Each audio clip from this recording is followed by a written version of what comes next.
So good morning mga guys, at ayan, may deliver tayo ng 18 tab.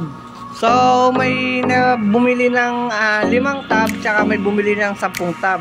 So yung 10 tab gagawin nating 12, yung 5 tab gagawin nating 6. So ayan guys, ang paglalagyan natin. So lahat yan ay 18 piraso, 18 pieces. So lagyan na natin ng laman. So tara na.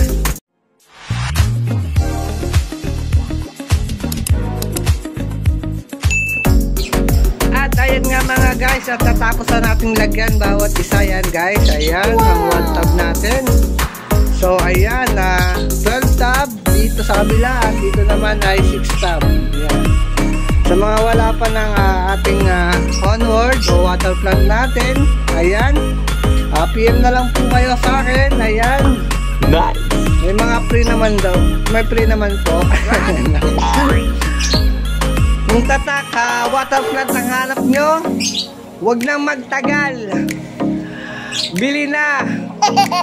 Bukod sa magaganda na, di lang yan, at maganda pa sa crayfish, di lang yan, at pwede ring pagtaguan ng mga claylings, di lang yan. So ano pa hinihintay nyo? Huwag na magtagal, bili na ng ating water plant. Ayan guys, bili na. So ayan mga guys, ito na po pala yung mga bumili. So hindi na natin na videoan kasi may pupunta pa tayo. Sa mga wala pa, game na lang.